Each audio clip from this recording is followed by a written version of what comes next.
ऐसे में हाईवे की पूरी सड़क सुनसान पड़ी हुई थी। ऐसे सुनसान रात में एक तरफ सियारों के रोने की आवाज आ रही थी, दूसरी तरफ चील गीत की आवाज इस तरह आ रही थी जैसे वो किसी अनहोनी की तरफ इशारा कर रहे हो। ऐसी सुनसान रात में मनीष फुल स्पीड में गाड़ी चलाता हुआ कहीं जल्दी से पहुंचना चाहता था। वह तेजी से गाड़ी चलाते हुए आगे बढ़ ही रहा था कि अचानक एक झटके में उसने अपनी कार रोक दी।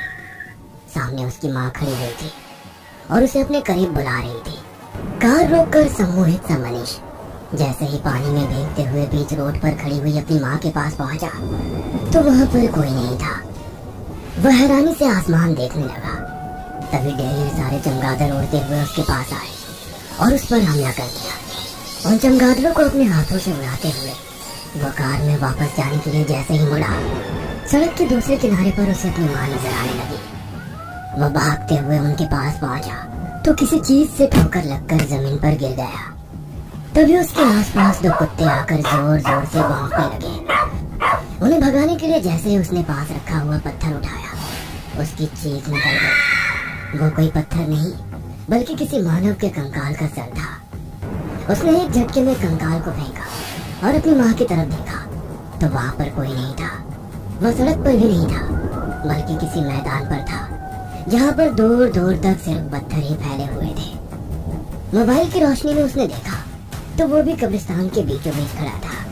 तभी उसी कब्रिस्तान में अचानक से उसके मोबाइल का अलार्म जोर जोर से बजने लगा। उसने अपने हाथ का फोन फेंक दिया और अपने कानों पर हाथ रखकर वो जोर से चीखा तो उसकी माँ उसके करीब आ गई। मनीष बेटा, क्या हुआ है? उठ जा बेटा, मुन्ना उठ जा। अपनी माँ की आवाज सुनकर मनीष एकदम घबराते हुए जोर से बोला, माँ माँ मैं आपके पास ही आ रहा था, कहाँ हो आप? क्या हुआ? मैं यही तो हूँ, मेरे पास कहाँ आ रहा था? माँ वो कब्रिस्तान, हड्डियाँ, मुझे बचा लो माँ, प्लीज मुझे बचा लो। कहते हुए मनीष बेहोश हो गया। उसकी माँ ने उसे होश में लाने के लिए जैसे ही उसे छुआ वह चौंक गई। उसका शरीर तेज गर्म हो रहा था। हे भगवान, ये सब क्या हो रहा है? लगता है उसने फिर से कोई बुरा ख्वाब देखा है। कहीं ये सब उसी प्रेत आत्मा के कारण तो नहीं? नहीं, वो लौट के नहीं आ सकती है। मुझे दोबारा गुरुजी के पास जाना होगा। मगर मन्नू को इस हालत में छोड़कर कैसे जाऊं? वो तो अब पूरे 21 वर्ष का हो गया है। गुरुजी ने भी तो यही कहा था कि जब वो 21 वर्षों का होगा तब। सोचते हुए मनीष की माँ पूर्वा पुराने ख्यालों में खो गई। घनघोर अंधेरी रात में प्रसव पीड़ा से कराहती हुई पूर्वा जी गाड़ी की पिछली सीट पर लेटे हुए थे। उनके पति उन्हें सांत्वना देते हुए गाड़ी चला रहे थे मगर उनका दर्द बर्दाश्त से बाहर हो रहा था। प्लीज जल्दी चलो, मुझे सहन नहीं हो रहा है। मैंने पहले ही कहा था कि फुल टाइम चल रहा है, ऐसे में ट्रैवल करना ठीक नहीं होगा, मगर आपने मेरी बात नहीं मानी। अब देखिए कितनी परेशानी हो गई। पूर्वा, बस कुछ देर की बात और है। अगला गांव केवल 4 किलोमीटर दूर बचा है। प्लीज थोड़ा सा पेशेंस रखो। मुकुंद पूर्वा को तो सांत्वना दे रहा था मगर खुद बहुत परेशान था क्योंकि वो लोग हाईवे के जंगलों में थे और गांव के जमीन 10 से 15 किलोमीटर दूर था। दोनों थोड़ी दूर चले ही थे कि मुकुंद ने अचानक से कार की ब्रेक लगा दी। सामने एक बुजुर्ग महिला खड़ी हुई थी। अचानक से लगे हुए ब्रेक के कारण पूर्वा सीट पर से गिर गई और उसका दर्द बढ़ गया। वह बुजुर्ग महिला धीरे से चलते हुए उनके कार के करीब आई और बोली, बेटा तू कहाँ जा रहा है? तेरी गाड़ी में तेरी पत्नी परेशानी में है, उसकी समस्या का हल मेरे पास है।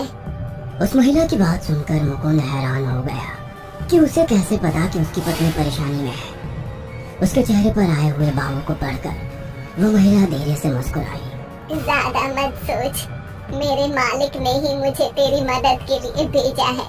कुछ ही दूरी पर उसका ठिकाना है, चल।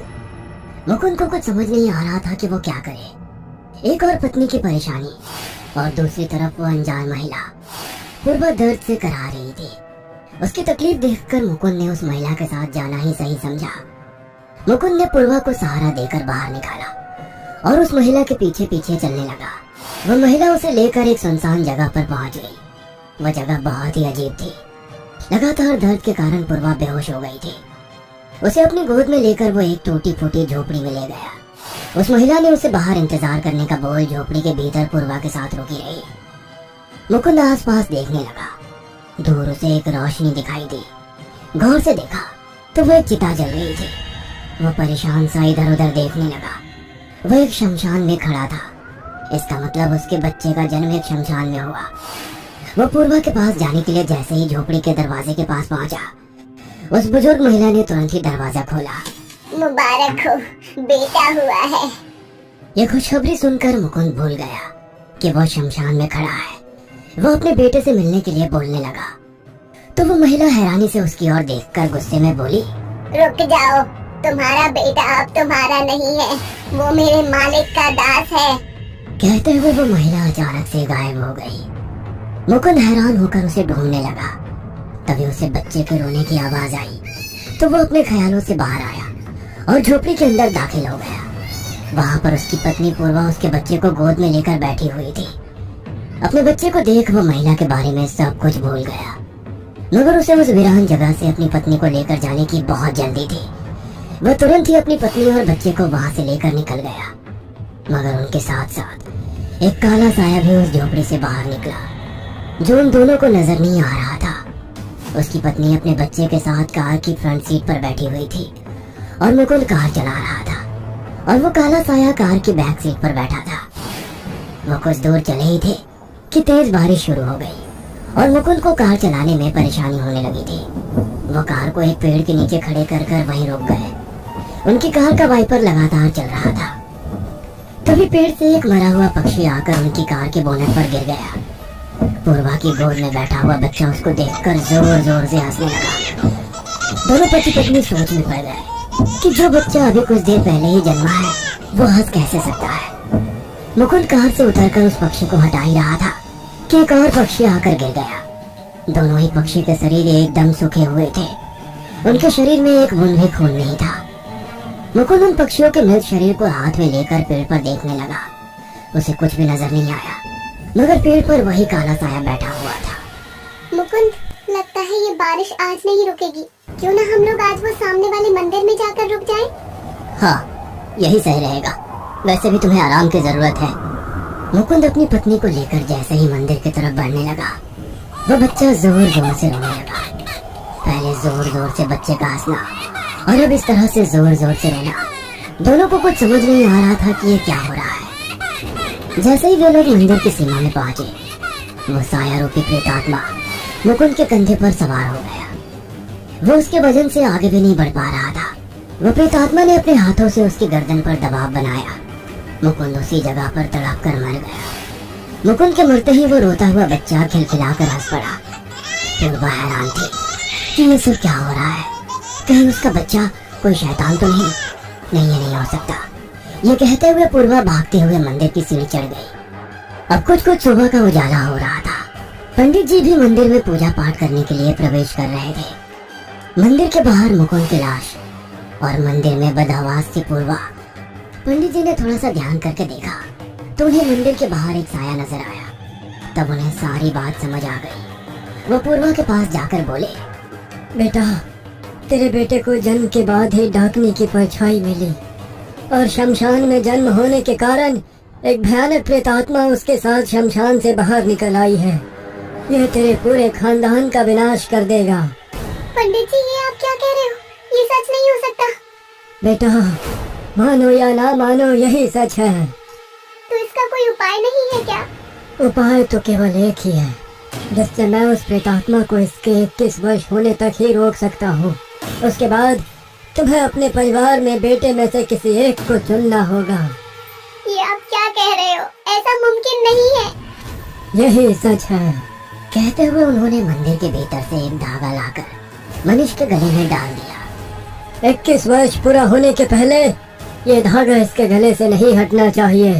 उसके बाद भगवान रक्षा करे, कहकर पंडित जी मंदिर की सेवा पूजा में लग गए। तभी मन्नू के कराने की आवाज सुनकर पूर्वा वर्तमान में आ गई। वो प्रेतात्मा अब मन्नू पर हावी हो चुकी थी। उसके मुंह से अजीब से गुर्राने की आवाज आने लगी। उसका शरीर पूरी तरह कर रहा था। उसकी आंखें लाल हो चुकी थी। वह जोर से चीखता हुआ अपने पलंग पर से उठा। सबसे पहले उसने अपने गले का धागा निकाल कर फेंक दिया, वह भारी कदमों से अपने कमरे से बाहर निकला।